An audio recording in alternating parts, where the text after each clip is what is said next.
విద్యుత్ శాఖకు సంబంధించిన సబ్స్టేషన్లు కావచ్చు, ఇతర చాలా శాఖలకు సంబంధించి ముఖ్యంగా లక్షలాది ఎకరాల వ్యవసాయ పంటల నష్టం కావచ్చు, అన్ని రకాలుగా ప్రజలు తీవ్రమైన కష్టాలను నష్టాలను ఎదుర్కొంటున్నారు.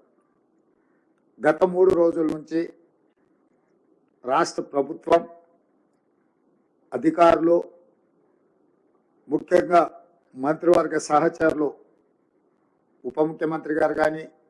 సాగునీటి పారుదల శాఖ మంత్రి గారు కానీ, ఆర్ఎండ్బి శాఖ కానీ, రెవెన్యూ శాఖ కానీ, వ్యవసాయ శాఖ కానీ,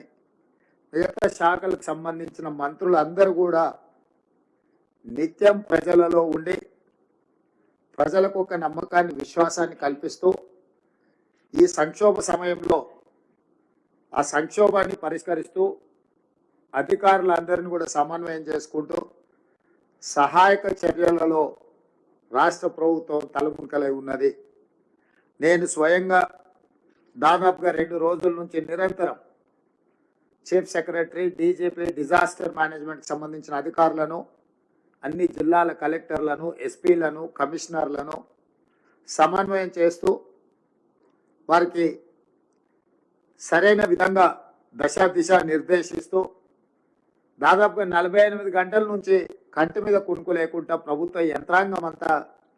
కష్టపడి పనిచేసి ప్రజల్ని ఆదుకొని ప్రజల ప్రాణ నష్టం, ఆస్తి నష్టం లేకుండా చేయాలనే ప్రయత్నం చేసినాం. అయినా దురదృష్టకరం, అందుతున్న ప్రాథమిక సమాచారం ప్రకారం 16 మంది ప్రాణాలు పోవడం కానీ, కొంత పశు సంపద నష్టపోవడం,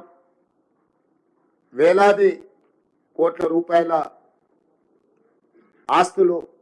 నష్టపోవడం, లక్షలాది ఎకరాలలో పంట నష్టం, ఇవన్నీ